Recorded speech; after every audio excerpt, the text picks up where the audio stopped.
Asante sana, karibu tena katika ukurasa wetu wa pili wa GBS TV Jumatatu. Mimi naitwa Ivan Kibe, nazidi kusukuma gurudumu hili. Sasa tutasukuma hadi mida ya saa 4. Kisha na maana ndani ya studio niko na wakili na pia niko na mheshimiwa. So kwa hivyo nachanganyisha zaidi. Yote mawili. Niko na rafiki yangu anafahamika kama wakili Steve Mbogwa, atakuwa atupambia ukurasa wa pili wa mazungumzo yetu hapa GBS TV. Na hata kabla nimweke hewani nikukumbusha kwamba unaweza kuzungumza na sisi kupitia mitandao yetu ambayo iko wazi kabisa. Kimbia katika ukurasa wetu wa GBS TV, that is Facebook, bonyeza like, uliza swali lako pale, uliza wakili swali lako pale. Iwapo uko na lolote basi mimi na kuhakikishia kwamba ukiuliza swali lolote nitakuwa nalipeperusha hewani.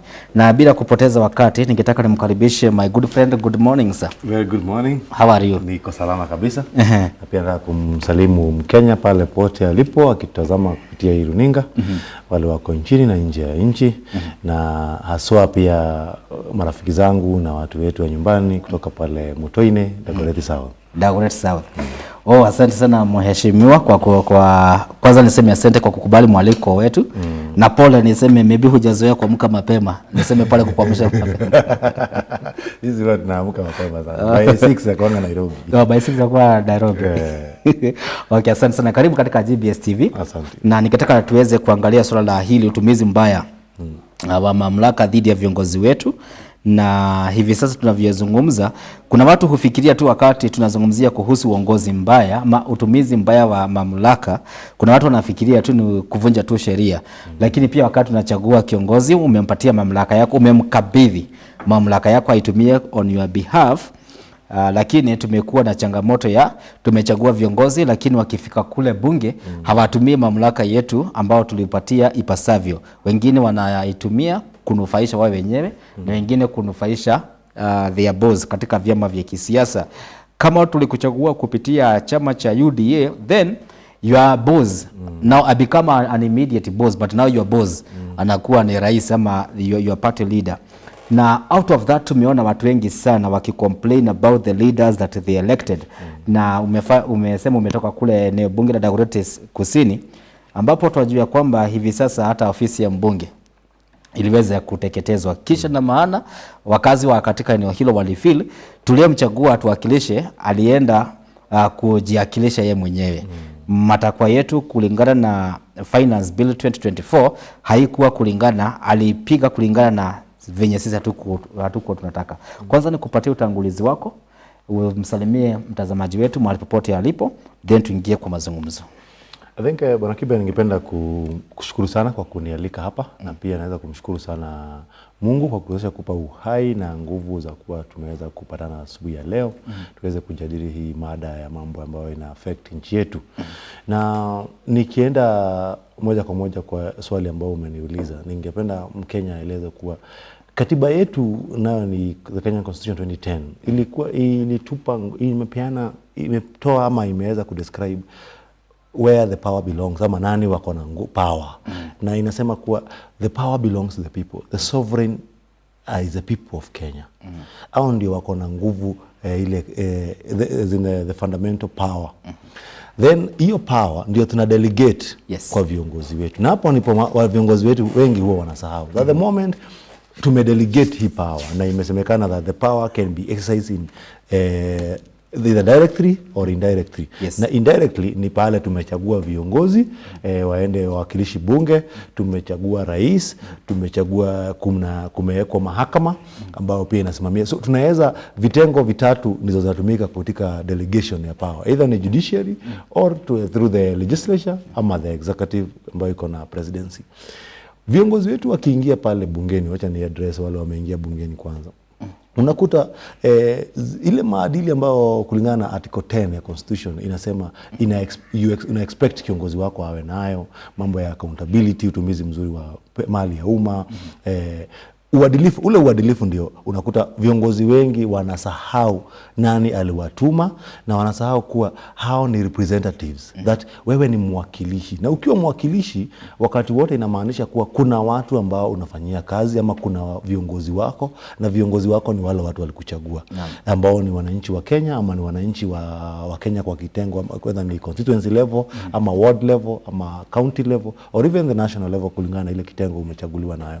Kwa hivyo jambo kubwa tumekuwa nao kama nchi ni kupata kuwa tumechagua viongozi ambao wakiweza kuchukua hizo nyadhifa za uongozi wanasahau ya jambo lilipowaleta pale, wanasahau wale watu wana represent, and that's why even ile wakati wa mwezi wa 6 katika maandamano ya Gen Z against the anti-protest against the finance bill, ungesikia viongozi wengine wakiongea na madharau wakisema kuwa mimi nafanyia kazi rais, mimi nafanyia kazi mkuu wa chama, and na ile swali nilikuwa najiuliza ni kwa nini hawakumwambia yeye awachague? Yangewachagua before, badala ya kwenda kudanganya mwananchi kuwa ati kudanganya mwananchi akuchague mwakilishe na wewe una represent interest za kiongozi wako.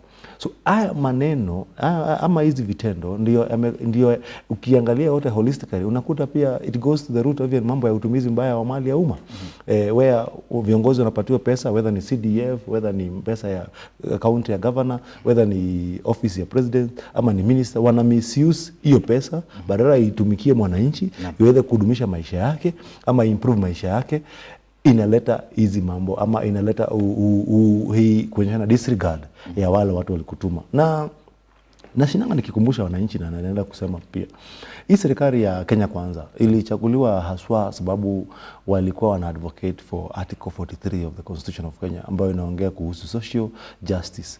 Social economic justice or social economic rights ni haki za either access to good health, access to mambo ambayo ina affect mwananchi directly, si apart from mambo ya kisiasa, ni mambo ya kuboresha maisha ya mwananchi, education, health, living condition. Na unakuta kuwa haya ndio mambo ambayo hii serikali imeweza kuadhiri kabisa. Unakuta kuwa mwananchi hata saizi nilikuwa naangalia kwa the dailies, the biggest challenge ni the new system ya kulipa insurance, the bima ya insurance under the SHA system, where unakuta wananchi wanashindwa, unakuta facilities hazilipwi, Kenyans wanaambiwa wajilipie ku access hizi facilities, ku access hizi services, and as a result Kenyans wengi juu ya vile maisha imekuwa ngumu wanashindwa kuweza kupata hii service, and consequently huo Mkenya either aweze kuaga ama magonjwa yazidi, or even you find hizi institutions ambazo zimeajiri ama hizi kuoffer services za medical services juu hazilipwi, juu they are also complaining that payments haikuji on time na inakuja ikiwa kidogo, wanashindwa kusustain the businesses, and consequently wanafuta wale wamewaajiri kama ni madaktari ama wafanyikazi huko, hata hao wanaathirika juu moment umefuta mtu kazi juu ya kukosa pesa na yeye automatically ina affect maka familia yake. So there is a lot of socio-economic problems ambazo hii nchi inapitia, na when the government wawakilishi tuko nao wakisimama kusema kuwa tuna support hustler, mama mboga tutainua maisha yake, tutasupport mtu wa bodaboda, they were speaking about socio-economic problems. So saa zile mtoto hawezi enda shule saa hizi, hawezi access university education sababu the model being used ya kumcluster kama yeye ni ametoka kwa familia iko na uwezo ama tajiri familia ina uwezo, system ambayo hata is unverifiable, haiwezi give the right data that huyo mtoto ametoka kwa hiyo familia, na tumepata kuwa watoto wengi sana ambao wametoka kwa familia ambazo hazina uwezo wakiwekwa kwa kitengo cha watoto ambao wako na uwezo, na consequently inamaanisha hawezi afford kulipa university fees na wanashindwa kwenda shule. So when we talk about a right of a child to access education, at in the guaranteed right in the Constitution, and we also talk about the duty of the state to provide or facilitate the access to education, then we make education equally difficult to access. It boils down to misuse of power. It boils down to utumizi mbaya wa mamlaka, utumizi mbaya wa hizo nguvu za serikali, na kutoadilika especially kwa wale ambao viongozi tumetegua ama tumechagua to represent in various capacities. Okay. Hapo awali kabla wingie tulikuwa tunazungumzia kuhusu utumizi mbaya wa mamlaka vibaya dhidi ya polisi kwa mwananchi, na nilikuwa naangalia baadhi ya SMS ambazo zilikuwa zinaingia ni kuhusu wakati wa maandamano ya Gen Z, kuna vijana wengi sana ulisaidia maybe kuwakilisha pale wakati wamekamatwa na polisi. Maybe how was the experience? Maybe turudi hapo nyuma kidogo. Dagoretti vijana walikamatwa.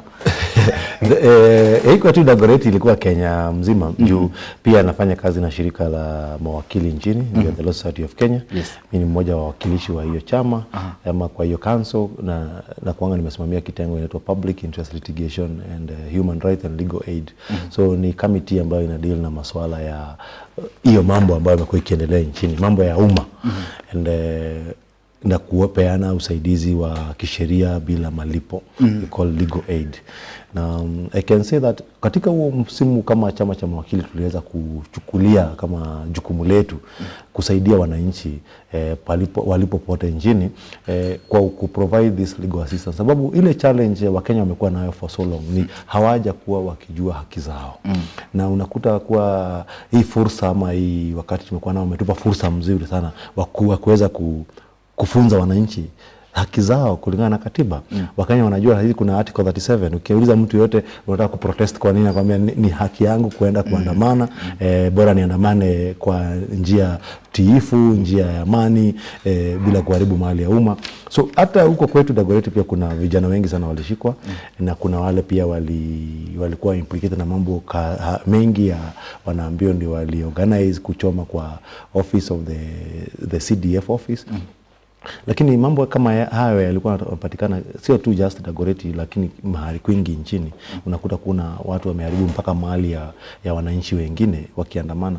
Hiyo sio jambo ambalo katiba inaitikisha watu wafanye. Ukiandamana lazima kuna mikakati ya kuandamana na taratibu za kuandamana, na ndivyo tukiwa kama chama cha mawakili tulikuwa tunaweza kueducate watu tukitoa flyers za kushare na wananchi kupitia njia ya mtandao na pia kutumia televisheni ama other media, mainstream media, kuenlighten Kenyans wajue njia za kuandamana, njia ambazo ni tiifu, njia ambazo ni za kisheria, na pia usifanye mambo ya uhuni alafu ukifikiria ama ukitazamia kuwa ni mambo ni waandamanaji wa kawaida ama ule umeprovidiwa na katiba. So I can say that during your process ya wale watu ambao wanasaidia kama Wakenya, tuliweza kurescue hundreds and hundreds of Kenyans ambao walikuwa incarcerated. And ningependa kupena example ya in reference to now the topic of the day, misuse of power. Kule Naivasha tulikuwa na watoto more than 130 children ambao walikuwa wameshikwa na maafisa wa polisi, wanafungiwa na wanateseka huko, na some of these challenges ndizo na ilikuwa na witnessed everywhere. You could see children below 18 years polisi wamewashika, wameweka ndani na sababu ati wanaandamana bila idhini. Ni jambo mzuri sana watu waelewe kuwa sio polisi hawapeanangi idhini ya kuandamana. Katiba inasema tuna inform the police ndivyo wapeane security mkiandamana. Kwa hivyo idhini ya kuandamana is a guaranteed right to protest. No need to request. You don't need to request. You just inform the police, yes, so that you can get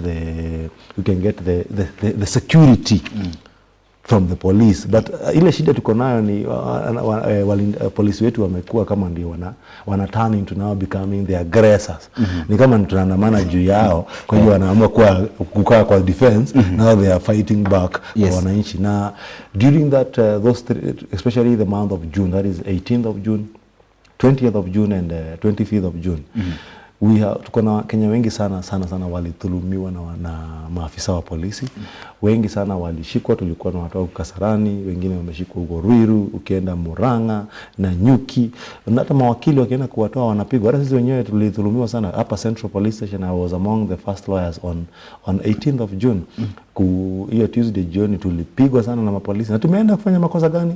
Kusaidia wananchi ambao wameshikwa ama kutry kuoffer legal assistance. Juu ni haki ya kila Mkenya kulingana na katiba yetu article 49 kupewa representation ya wakili. So the moment mtu ameshikwa na ukifika unakuta hata hajabukiwa, unauliza unatafuta client fulani, polisi unakuta hata kwa occurrence book hawana records. So hata hawajui nani wako na yeye huko ndani, hawajui kama walimkamata ama hawajamkamata. So kulikuwa na so much disorganization, especially data keeping, which na believe it was a deliberate way ndivyo wasikuwe held accountable. Nasema hivyo sababu even wakati tulianza kufuatilia kupitia hizi shirika za mambo ya haki za binadamu, yes, wale watu ambao waliuawa, wengine wanakuta mtu aliuawa Kitengela akapigwa risasi na maafisa wa polisi, alafu baadaye tumemwona kwa mitandao mpaka kwa televisheni akipigwa hivyo live. Then yes, the next thing mnaenda city mortuary, mnakuta amebukiwa kama road accident, which happened in Juja.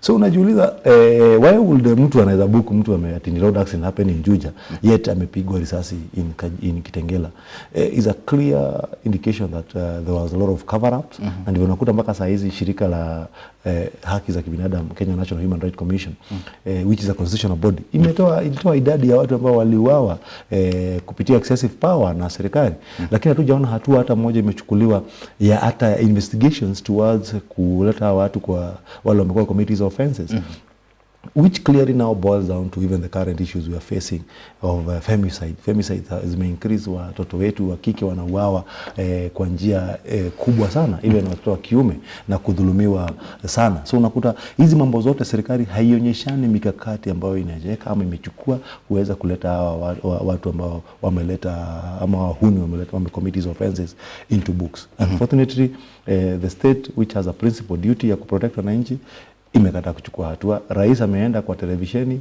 hapa loko, nimeona mkitangaza news na internationally akisema kuwa hakuna Mkenya aliuawa ama aliabductiwa na serikali yake. Yet sisi kama mawakili tunajua tulikuwa na rescue these people kwa police house na kwa police stations, wengine mpaka huko Kajiado. Mtu na Nairobi ameshikiwa Nairobi, mnaenda kumtoa Kajiado police station, unashangaa aliteremshwa huko saa ngapi na ilikuwa ni nini haswa reason ya kumtoa Nairobi umpeleke Kajiado. That's the problems we have. That time we saw a gentleman called Denzel Omondi akiwa ameabductiwa, then the next thing tunampata ametupwa kwa kwari and akiwa ameuawa. Hakuna mtu mmoja tutashikia ameshikwa ama uchunguzi unaendelea na njia gani.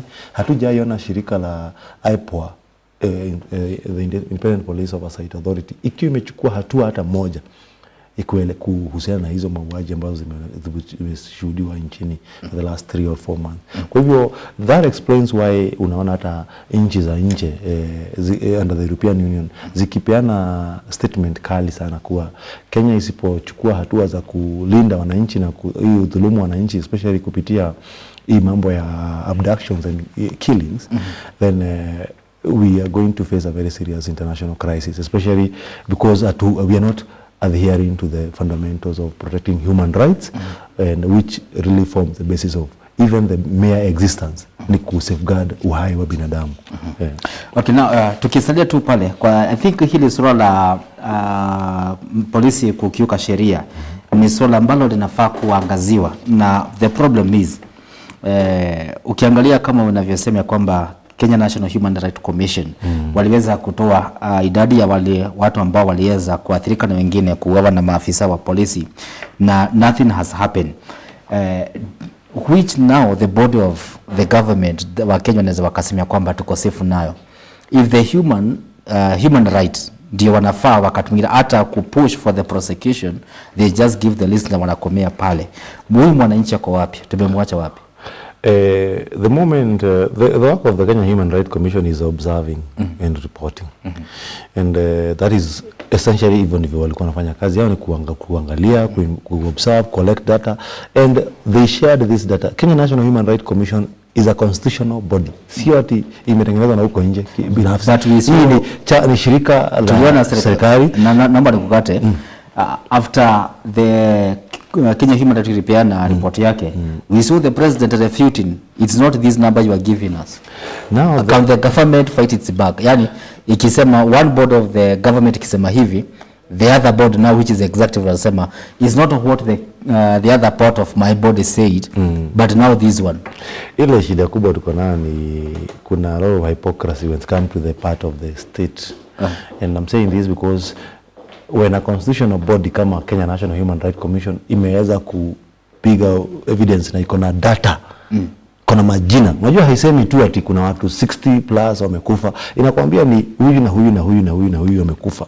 Kwa hivyo kama kuna taswishi yote ni kuverify watu wote walipelekwa kwa mortuaries in Kenya, watu walizikwa, watu kuna record the postmortem wote na njia ambazo walikufa nazo, na wote walikuwa naona ni through police bullet injuries, clobbering ya kichwa, wamepigwa na rungu kichwa, na hizi mambo zote. Na watu wote walikufia wapi?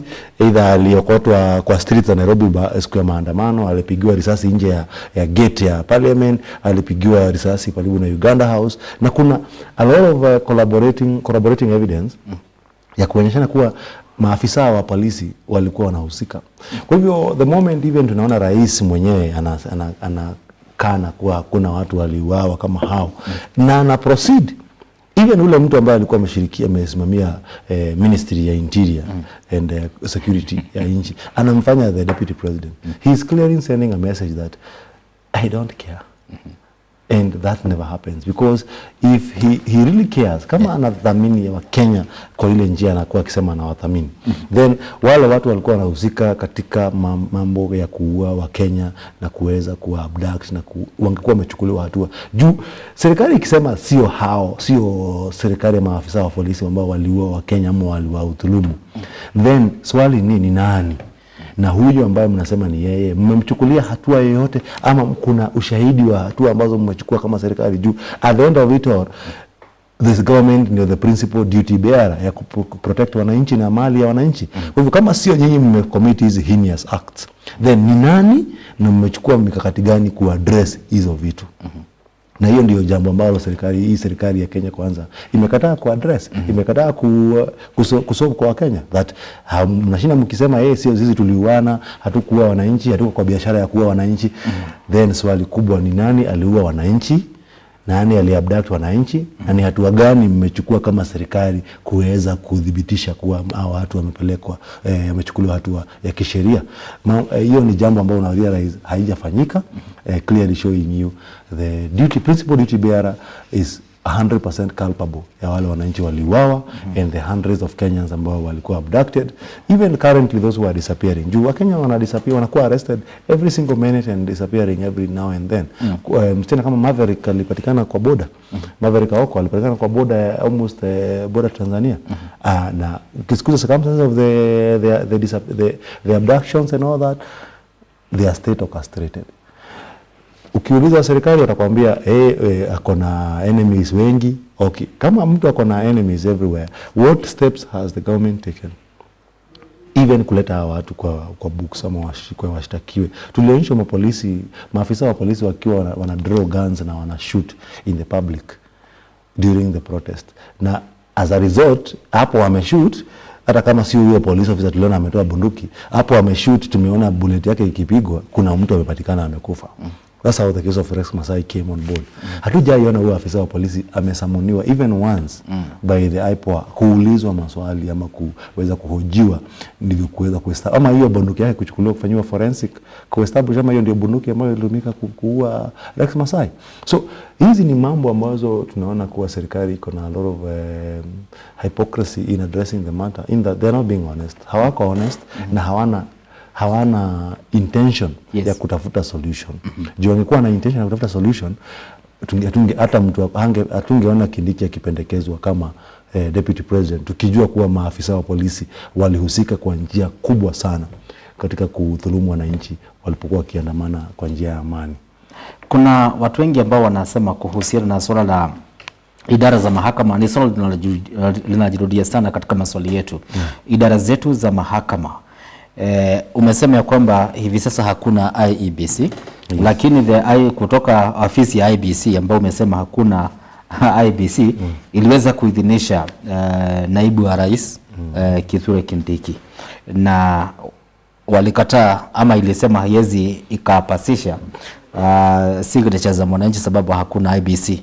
Kwani IEBC inafanya kuna masuala ambayo inaweza katekeleza without commissioner na kuna yale ambayo inaweza katekeleza without commissioners? At the first question before to address whether the IBC is functional or not, tunauliza Professor Kindiki aliaproviwa ama alipata hizi clearances wakati gani? Tuliacha kuwa kulikuwa na hearing usiku Senate. Yes.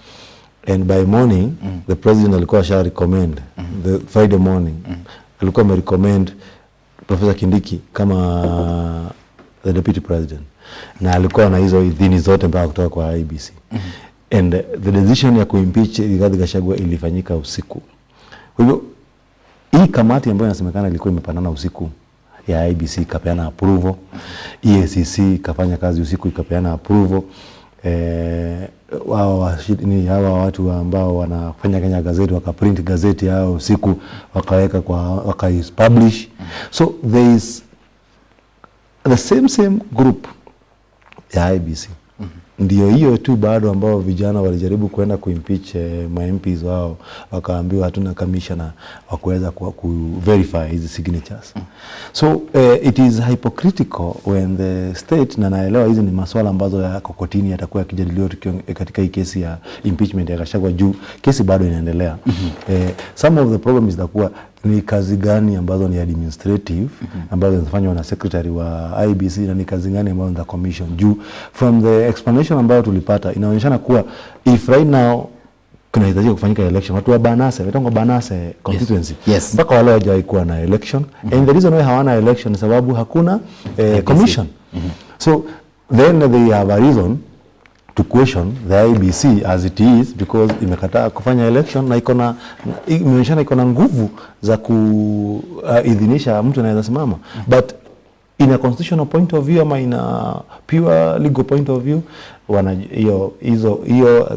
hatuna commissioners wa IBC, na kwa hivyo kwa sasa wale viongozi ambao wanastahili wakiran IBC hawapo. Kwa hivyo atunge expect such an approval being issued by a secretary, sababu the decision making body or decision making organ ya IBC ni commission, yes, na hao wengine kazi yao ni secretarial kuran administration, and what Kindiki needed ilikuwa an approval, na watu wanapenanga approval ya kusimama, whether ni MCA, whether ni MP, whether ni senator, whether ni women rep, whether hata kuwa nominated, ndivyo kuwe clear that you una meet qualification. The IBC commission inaangalia umri wako, inaangalia all the provisions, all the requirements according to article 137 na the IBC Act, kuwa wewe umefikisha kiwango kuwa unaweza simama, yes, na uchaguliwe kama rais.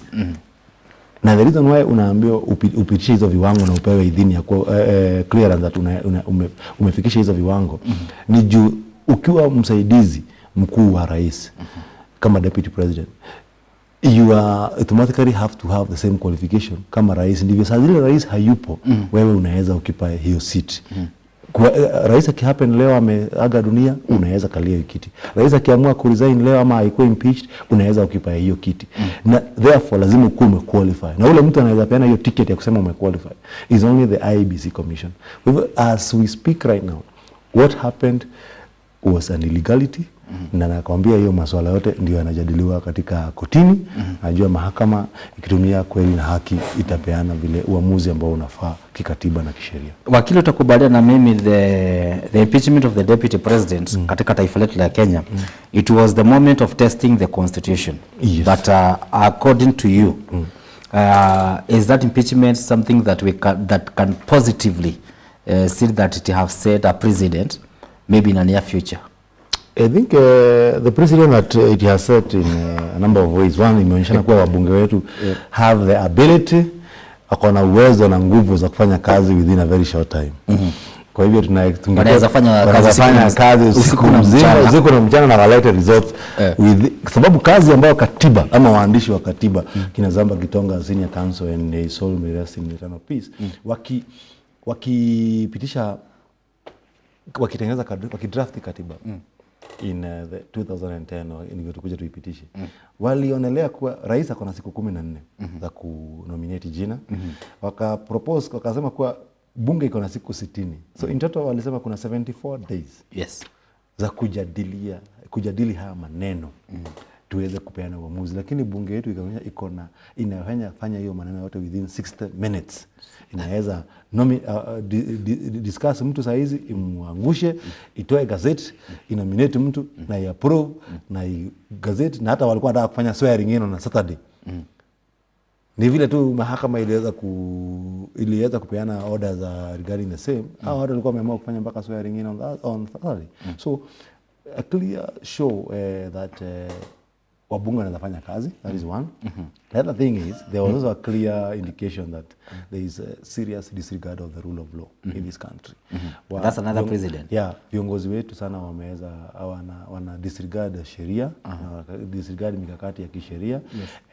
Sababu saa zile Senate inaweza kupitisha mswada ama kupitisha hoja kuwa wataendelea na hearing ya kesi bila kumpea naibu wa rais fursa ya kuja kujitetea.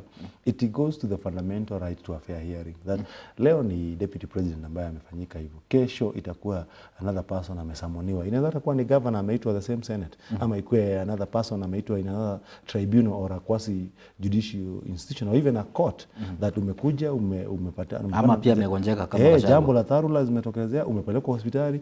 Nobody is bothered to know kwa nini umeenda hospitali. Everybody is just concerned on impeaching you without hata kusikiza reasons. And reasons for the your reason for a fair trial, your defense. Now, according to the constitution, na katiba iko very clear on the procedure of the impeachment. It is either the deputy president akuje mwenyewe binafsi ama kupitia wawakilishi wake mawakili. Na mawakili walikuwa hapo na wakamwambia, wakaeleza Senate kuwa sisi kama representative wa huyu naibu wa rais ameenda hospitali na tungeomba mpe fursa ya siku nyingine ama wakati mwingine aje ajitetee.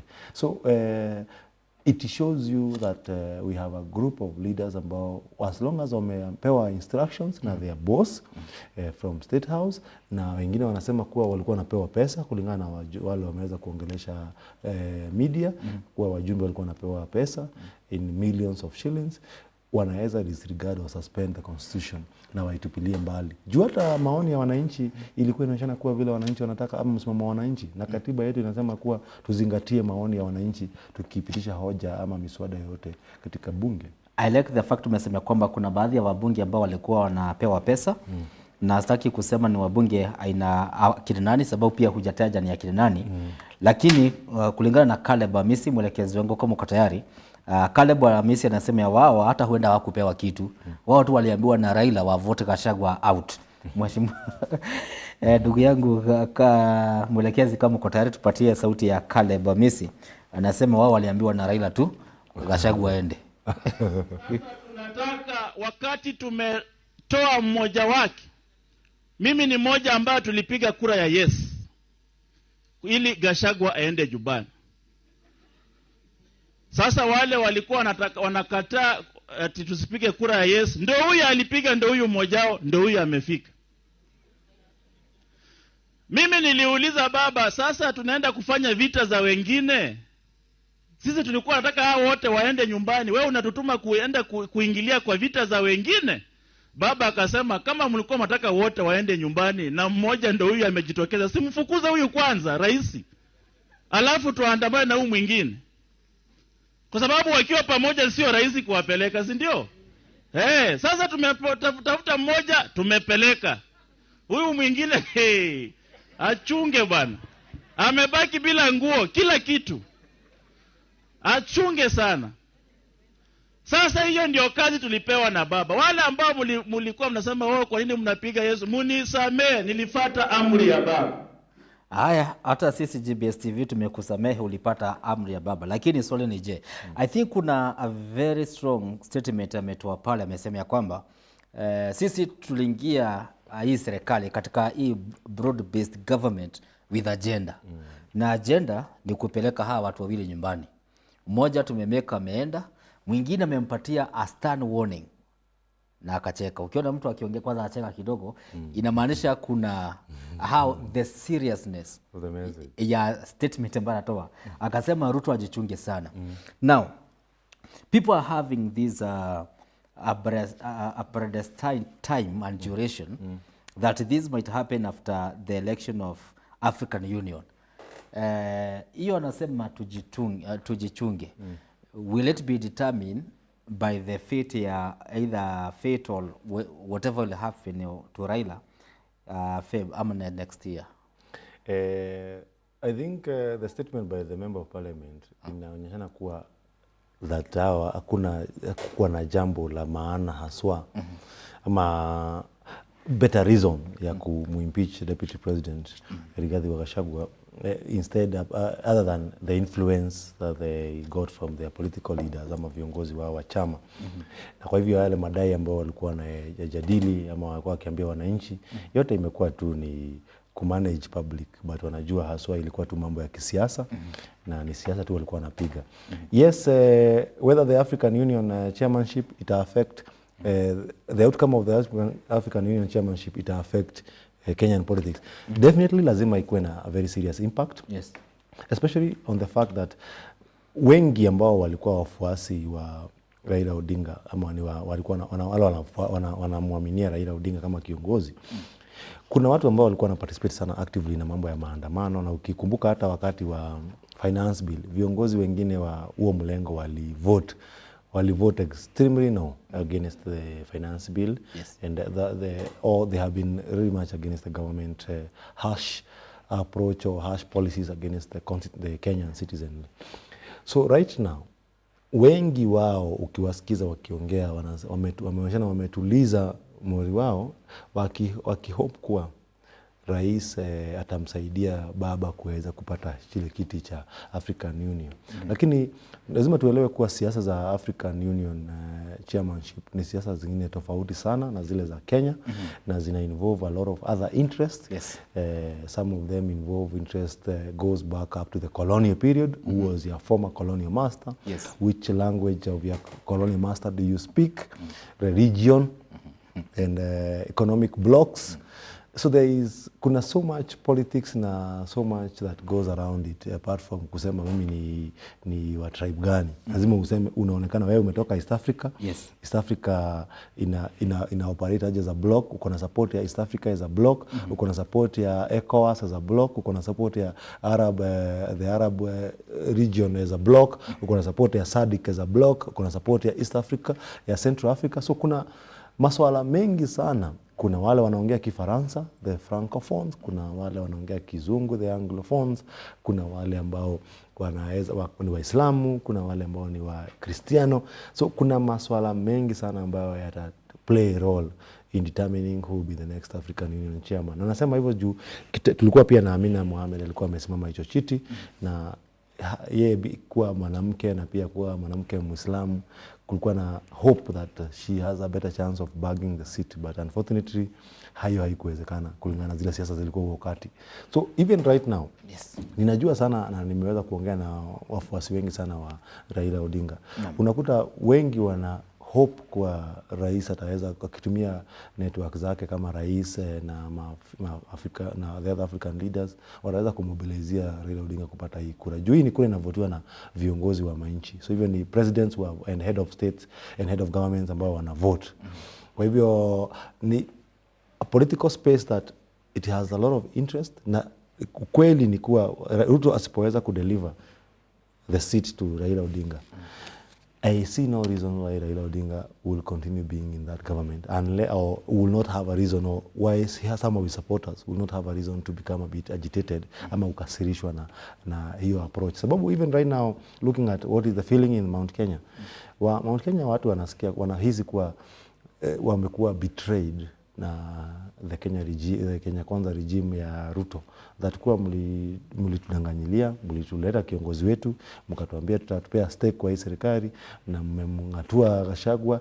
Wajua, we cannot run away from the politics of the day and how hizo vyama zilitengenezwa. Juu zilikuwa ushirika wa viongozi kutoka various regions. Yes. Na ingekuwa haswa haikuwa hiyo ndio sababu, then rais hangekuwa na sababu yoyote ya kumnominate Kindiki kutoka Mount Kenya. Kulikuwa na viongozi wengi, hata kuna mtu ametoka Western Kenya, kuna viongozi wametoka Coast, lakini akaonelea haswa hicho kipengo lazima kijazwe na mtu kutoka Mount Kenya, sababu kulingana na agreement yake ya kisiasa, hiyo ndio kipengo alikuwa ameachia watu wa Mount Kenya. Na it was just a way of kuona kama anaweza appease watu wa Mount Kenya. Even right now wale watu kwa saizi watu kutoka side ya ODM wako hapo juu na hope kuwa watapata manufaa na kiongozi wao wa chama atapata ile manufaa impeleka hapo, na asipoipata lazima pia bado utaona reaction. So we are expecting the drums zitaendelea kupigwa zaidi as we approach February, and I know the outcome of African Union chairmanship itakuwa na very serious impact even in the Kenyan local politics, especially on the way forward for wale viongozi wametoka upande wa ODM wakaingia katika hii broad based government. Somebody I think senator moja aliweza kufichua siri ya kwamba wakati mambo yalianza kuzidi unga kati ya rais na naibu wa rais aliyetimuliwa Rigathi Gachagua, ni kwamba uhusiano wao wa kikazi ni kama ulianza kudidimia to the point wakasalia kuwa ni kama maadui wa kisiasa. Na nimeona SMS hapo hivi kiuliza, does it mean hata hapa hivi nikikosana na mtu nafaa kufutwa kazi? I think baby sorry ni kukosana na kama ukiwa katika afisi ya serikali ukikosana na mdogo wako, the best thing ni kumfuta.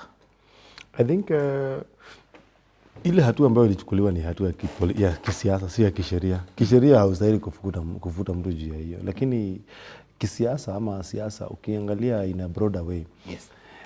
Gachagua akiingia kwa hiyo chama cha ama katika UDA ama the Kenya Kwanza government, yeye hakuingia na chama yoyote. Aliingia yeye binafsi. Na unajua siasa ukiwa wewe binafsi, inamaanisha umeingia katika chama na chama iko na maadili zake, iko na sheria zake, iko na uongozi wake, na unaweza kukuta kuwa chama iko na uhuru wa kukutoa ama kukungatua ama kuchukua hatua yote inafaa. Na I think hiyo ilikuwa political mistake because Kenyan politics ziko na a lot of mistrust, and that's the reason why mpaka mtu kama Amason Kingi, the current speaker of the Senate, yeye mwenyewe akishughulikia kiti chake lazima angeandika hiyo mambo kwa maandishi, ndivyo akuwe guaranteed anapata ile jambo ambalo aliagree. Lakini kulingana na vile Gachagua aliingia katika hii regime, hakuna maandishi yote ambayo aliweza kuwa nayo na hao watu, na I think aliingia nayo bila kuwa ameweka mikakati yake ya kisheria ya kuprotect siasa zake ama future yake ya kisiasa. Juu if you do the same you compare the two incidents na vile Ruto na Uhuru walikuwa wana relate. Ruto alijoin hii serikali kupitia memorandum. Hivyo yeye ilikuwa wameandikiana na rais kuwa sisi hii serikali ni tunagawana hivi, mimi nitakuwa nimesimamia hizi vitengo, nitakuwa naibu wako, nitakuwa na hizi dockets za ministries, and that's why hata kumngoa ilikuwa ngumu sana juu huyu ni mtu ambaye alikuwa already embed their trust, his stake kwa serikali in a very proper way, na huwezi mngoa haraka. Na kumngoa kwake inamaanisha utafuta wajumbe ambao wengine wako kwa bunge na chama chake ama waliingia bunge kupitia yeye. Lakini kwa Rigathi Gachagua yeye alikuwa ameingia peke yake, and that's why ilikuwa very very easy kumngoa juu wale watu wote ambao wangeclaim wanamsupport ama wametoka region moja kama yeye na wanataka kumsupport, wote wanakumbushwa chama ile waliingia nayo sio ya Rigathi Gachagua. Na kwa hivyo mkijaribu kufuatana na Rigathi Gachagua, hata nyinyi tutawatolea fimbo na mtatoka hapo. Sasa ilikuwa ngumu sana kwa wajumbe wengi kusimama nao, lakini kuna wale ambao wamejitolea na wameweza kusimama na haki na kweli, sababu whether unampenda Gachagua ama umpendi Gachagua, lazima pia uangalie mikakati ya kisheria kama imefuatiliwa na unaangalia kama wamezingatia zile procedures ambazo sheria imeprovide, especially when it comes to impeaching somebody ama kuchukua hatua. Na thirdly, Rais Ruto alikuwa akifanya kampeni yake akikumbusha wananchi kuwa ile siku ambayo atachaguliwa hataweza taka kufanyia naibu wake yale madharau ambayo alikuwa anafanywa na naibu akiwa naibu. But unfortunately inakuonyesha kuwa hata amezidisha zaidi mpaka yeye hakuimpichiwa na Uhuru, hata hakuna hatua kama hiyo ilichukuliwa. And the sad part is especially from Mount Kenya region, the president has lost trust, not just in Kenya, because kumbuke ali lose trust na young people the moment aliua vijana wengi zaidi ya 60 young people, na wengine usiseme aliua yeye, anasema hajasikia mtu yote amekufa Kenya. Nasema hivyo sababu the buck stops with him as a president, and whether it is the government which killed or other people, the government has a duty ya either kushika wale waliuana ama ya kuchukulia. So hivyo duty, the principal duty bearer ni hao. That's why tunawalipa tax. Sasa leo nikinunua mandazi hapa kwa barabara nalipa ushuru, ndivyo hiyo serikali ipate pesa. Kwa hivyo the moment wa Kenya wanauawa, serikali ikiwatch na wengine walikuwa wanapigwa risasi tukiona kwa hizi media by police officers, then it is the Kenya Kwanza regime officers who are committing that heinous act. So kuna hiyo kitengo cha vijana ambao walipoteza trust na the presidency na the regime ya Kenya Kwanza. Then kuna another group which has popped up, which now is the Mount Kenya region. A big chunk of it. That's why wabunge wengi sana hawafiki ground juu wanajua wamekuwa hii serikali yao na represent, they are pushing agendas which are anti the people of Kenya, as they are not addressing maswala ambayo mwananchi anateseka nayo, maswala ya ukulima, maswala ya maisha ya shule, mambo ya healthcare, mambo ya personal security, watu wanauawa wanauawa kila siku, watu wana disappear, wanakuwa abducted, and hatuoni mtu. Kama sio serikali inafanya hizi vitendo, then tungekuwa tunaona watu wakichukuliwa hatua. Kutoka hii serikali iingie, Kenyans who have been acquitted from prisons and cases which have been withdrawn because of, and there were corruption cases zimekuwa withdrawn, prosecution ina withdraw case, inasema hiyo kesi itaendelea, ni mingi sana. Watu ambao mali ya umma waliachiliwa wengi sana. Hata juzi kuna wale walikuwa pardoned, and a big section of them ni wale walikuwa wamefungwa kwa sababu ya kuiba mali ya umma ama kutumia mali ya umma kwa njia ambayo haifai. Kwa hivyo kuna so much issues of governance ambazo zimefanya Wakenya waweze ku lose a lot of trust with this regime, and I think the biggest task that right now Ruto has with his government is to rebuild the trust, that Kenyans can trust the police, Kenyans can trust what the president says. Ndivyo wasipokuwa wanamwamini, itakuwa ngumu sana kwake kuweza kuahidi Wakenya atawafanyia kitu kingine yoyote. Already you can feel the dissatisfaction and the unsettlement ambao Kenyans wako nayo towards the Kenya Kwanza regime. Asante, naomba tuchukue break fupi, tukirejea tena na nilikuwa nimeona swali hapa hivi lilikuwa linaulizwa kuhusu na kuna mtu anakurudisha nyuma kuhusu Mheshimiwa Rigathi Gachagua. Hapo umesemea kwamba aliona kujiunga na chama cha Kenya Kwanza without party yake, without any agreement. Kuna mtu anakukumbusha kwamba hii serikali iliundwa kwa maombi, na serikali na watu wa maombi hawezi wakagauzia wenzao. So kwa hivyo nimeona ujumbe huu utakuja kuuzoa baadaye. Nachukua break fupi na rejea na mengi zaidi.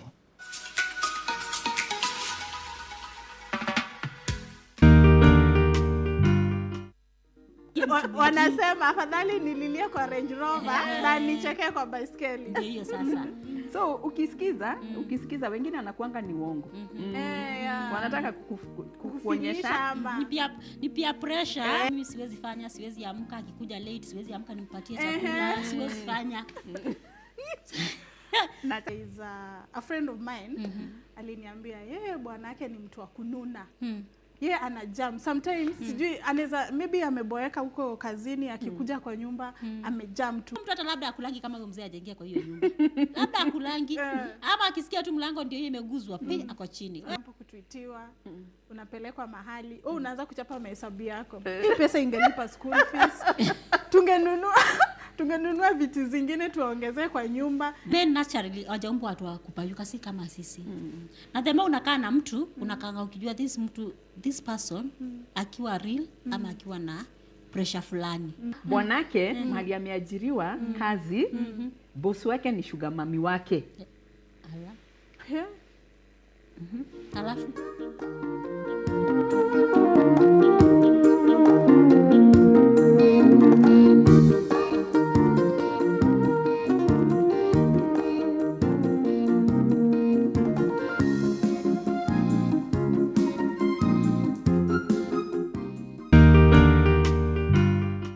leo tuko hapa kuchemusha mambo. Yeah, we want to talk about things that youths do, things that are led by youths, things that are there to help the youth. The major mission for OAY is we want to be an umbrella organization for the voice of the African youth. Okay. That's why we bear the name African. Yeah, so we want to bear the voices of young people and walk with them the journey of life. It doesn't matter if you have education background or you don't have. They just let you know and understand and feel proud of yourself. You can do this. This is what you want, go for it, do it. Okay. We've seen that there has been a challenge of teenage mothers coming back to the society. Is it going back to school, going back to work? Okay. So I can say that maybe the society is we do not have the best environment to integrate or take back some of even the teenage mothers. Wow. So becoming a manager, it's something that someone can be. If you can just create something and out of it you make it beautiful. Going alone, I'll go nowhere, but going together will go so far. In everything that you're doing, just ensure you're consistent. Yeah, because consistent beats hard work. Huh? Every day is a day to watch the youth hub. Wow, like that.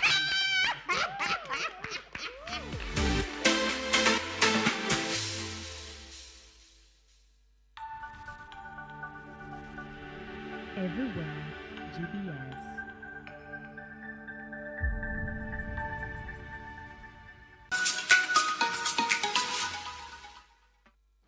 Karibu tena mtazamaji wangu wa GBS TV. Tunaingia ukurasa wa mwisho wa GBS TV. Hivi sasa tunavyozungumza 38 zimekatika baada ya saa 3. Hii inaashiria tuko na chini ya dakika 22 kuzungumzia swala hili nzima. Karibu tena wakili, na kuna swali kwa limeulizwa pale. I think is a political betrayal ya watu wamekuwa wakizungumzia pale.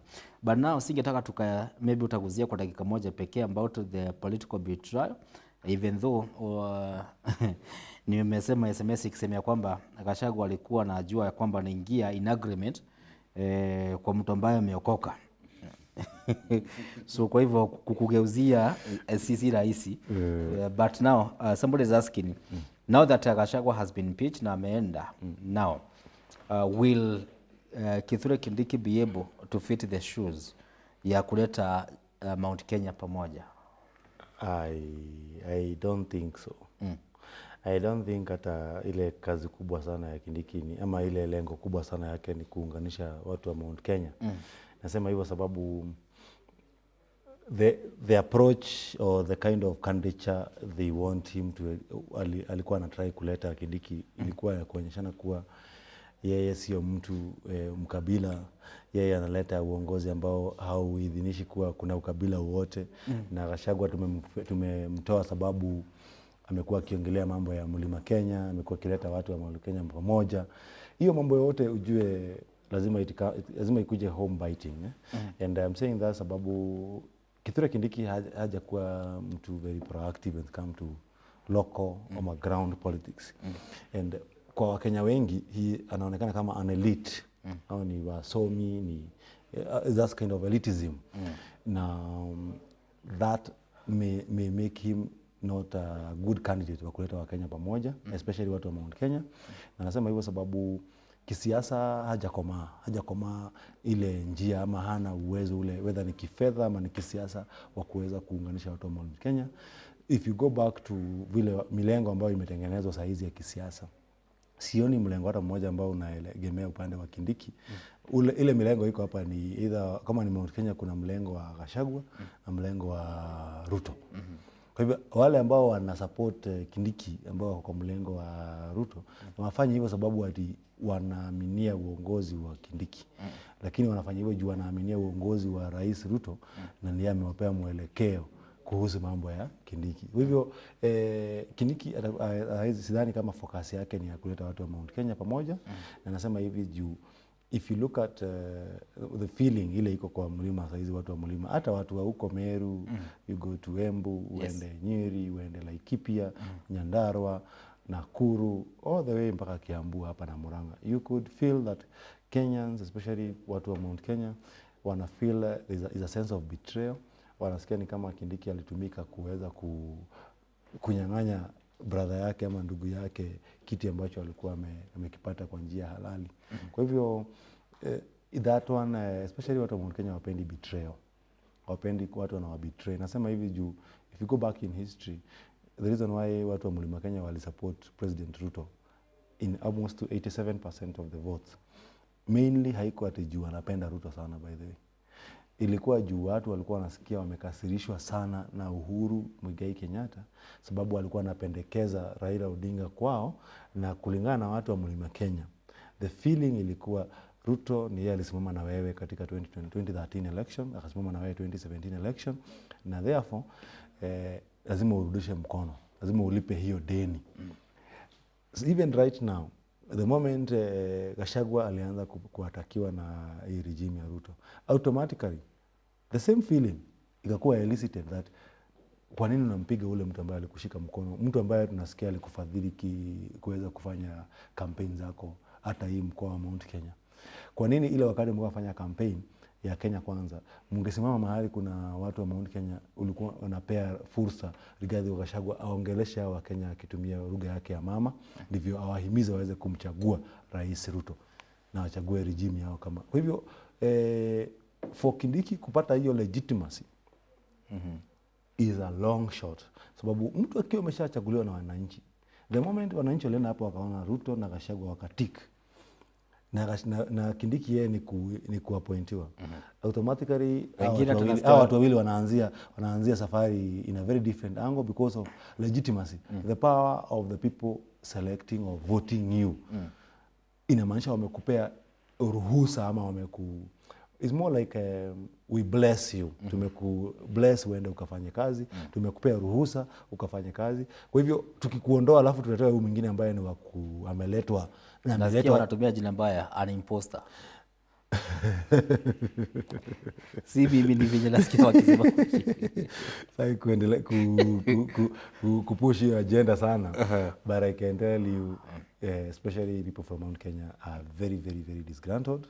Now wanasikia they don't trust the president anymore.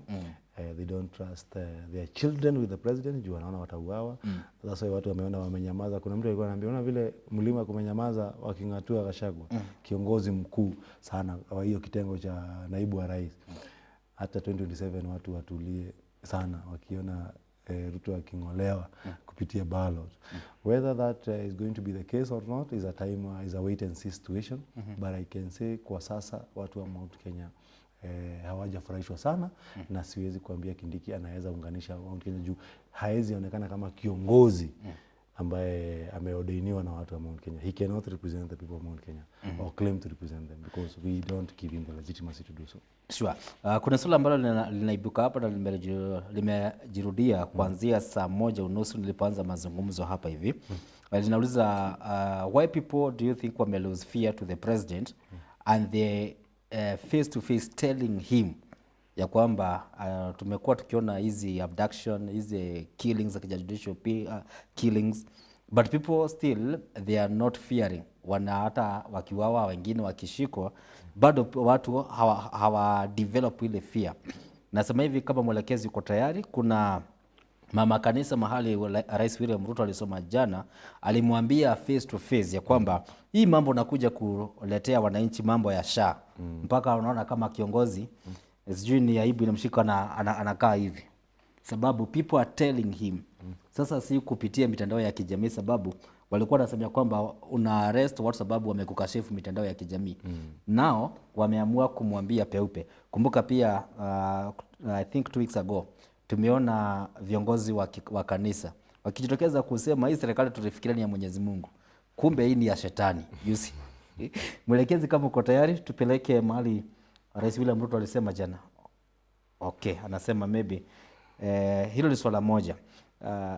Huyu mama alikuwa na mama kanisa, acha nimuite mama kanisa, nimpatie cheo. Anasema ya kwamba SHA hiyo unajaribu kuletea hawa mama inawafinya. They are telling him face to face now. The increased tax, there is a looming ya kwamba hivi karibuni kutakuwa na ushuru unaongezeka tena zaidi. Bandi alipost hiyo maneno. Wamepublish hiyo kitu. And their request, I think they want to bring back some sections finance bill. And I think what they forgot is why we rejected it. And I don't know why watu kama CPA Bandi waliitikia kuchukua some of these positions. Kuna mtu ni baba alisema. Kuna rafiki yangu ananiambia ukiona mtu ambaye mlikuwa mnagombea na yeye amekupatia docket ya pesa. Huwezi pewa a piggy bank. Itango piggy bank, ile kitu ya kuwekea coins ukisave. No one can ever give you a piggy bank ikiwa na pesa. Ukiona umepatiwa ujue haina kitu. Na it was obviously set up for failure. They knew Kenyan government haina fund, haina liquidity. And I think that was exhibited even with the recent act ambayo CS wameenda kuomba pesa huko nje around 78 billion. Yes. Kuweza kupump into the Kenyan economy towards various projects and increase liquidity in the country. But I think what we have and what we are experiencing is people, I think the politicians think or assumes the clamor for good governance ilikuwa ni mwito wa watu fulani ama ya mtu fulani. Yes. Bila kujua kuwa huu ni mwito wa Wakenya wote. And that is why hata wajaribu kuileta aje. Si juzi nimeona mjumbe wa huyu Cheragai akileta mswada wa kujiongezea muda ama the time they are serving in parliament. Na Wakenya walipeana feedback ya kuambia kuwa More than 200,000 Kenyans gave their feedback. Mpaka system ya parliament nasikia ika-collapse kusema hatutaki huo mswada. Lakini walisema 60% wanauo. Hiyo ni yake, lakini if you look at the dailies today, huo mswada hauendi mahali. So addressing the issue of finance bill, I think I saw they are calling for comments and they're asking Kenyans waweze kupeana maoni yao. Yes.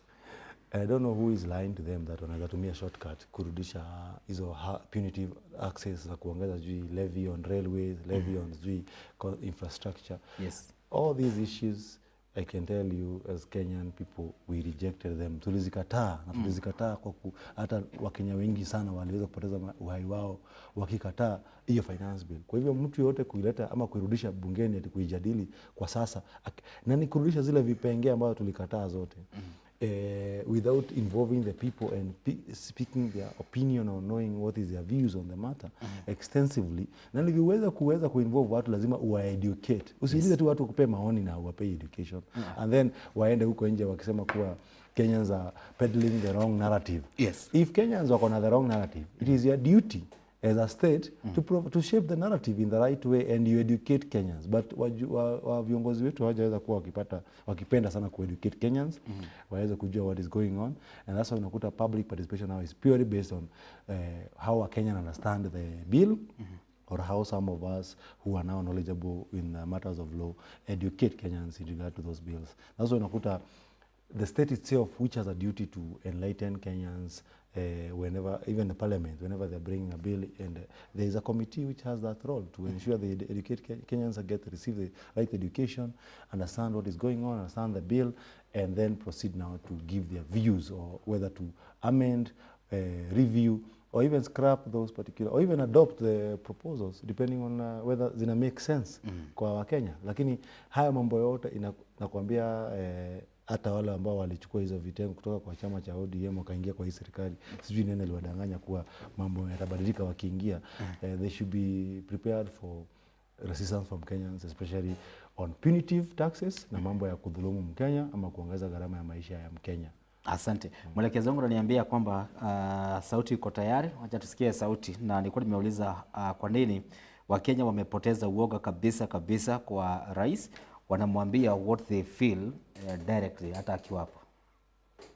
Parliament can watch today's message. Laiti kila seneta, kila mbunge angeweza kutazama ujumbe wa siku ya leo. About the foundation. Kuhusu misingi. Because all the way till now, I have always been thinking that this government is a government of God. Kwa maana wakati huu wote nilikuwa nafikiria serikali hii ni serikali ya Mungu. Because it's the one we voted for. Kwa maana ndio tulioichagua.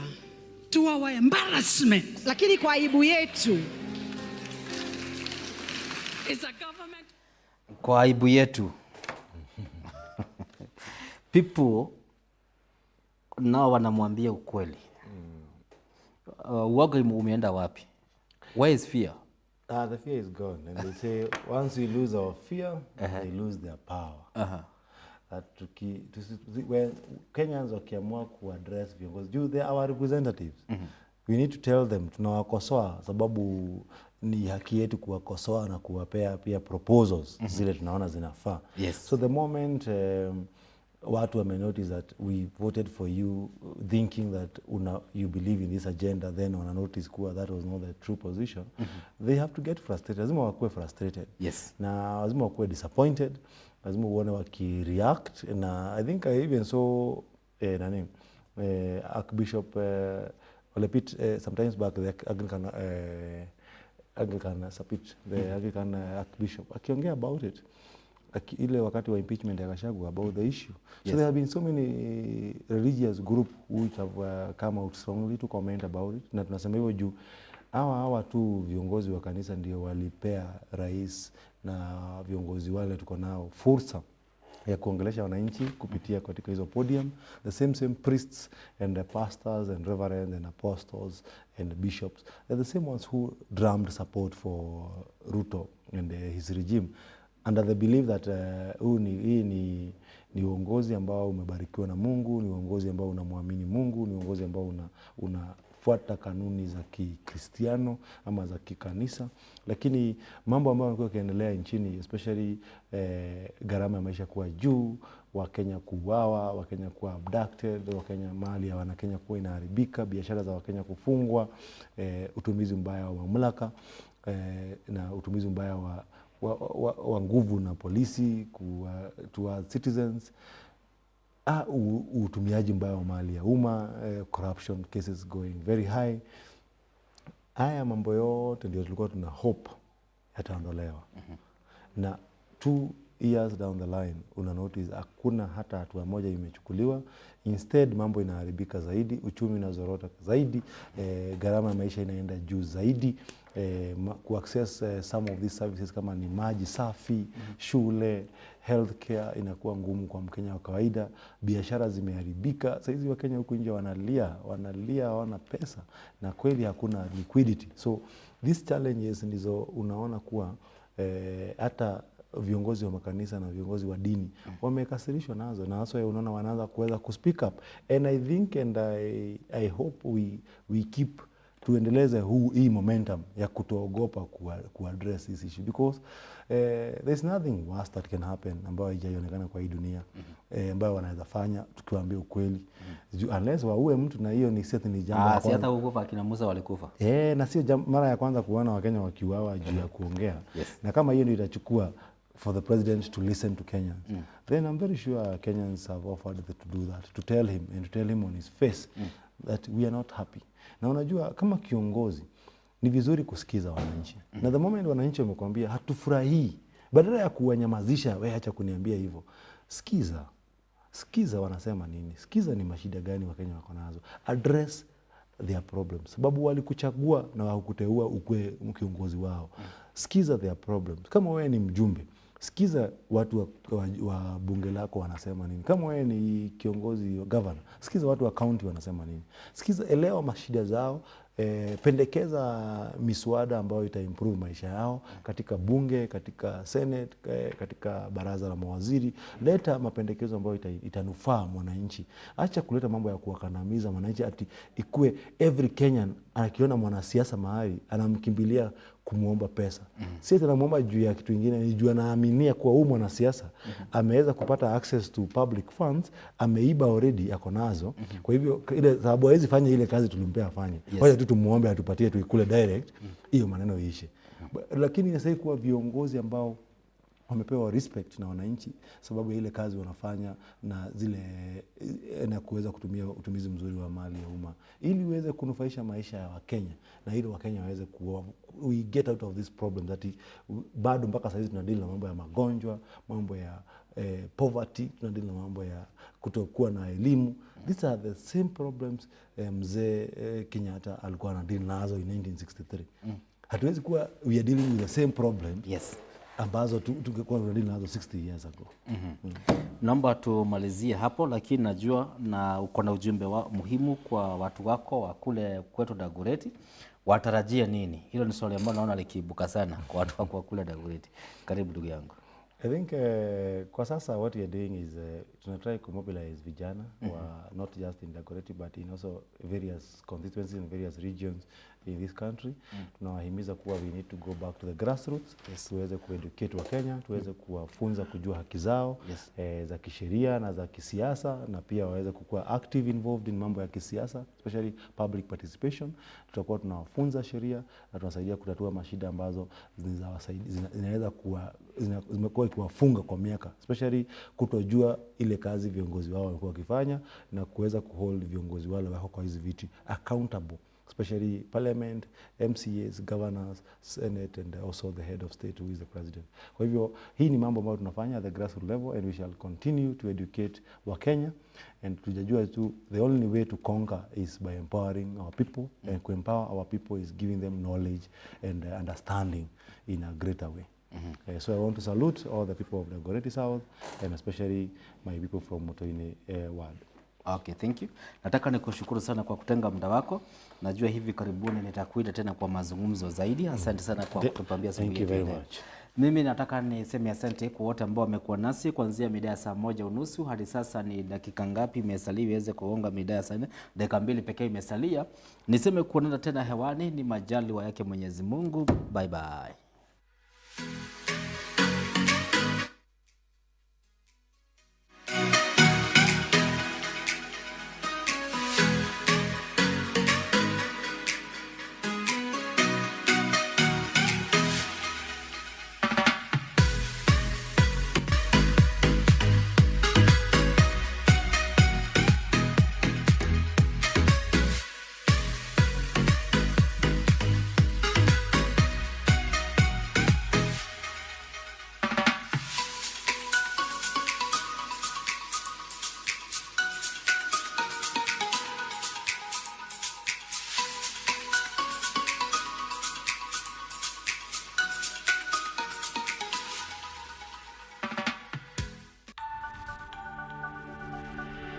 Everywhere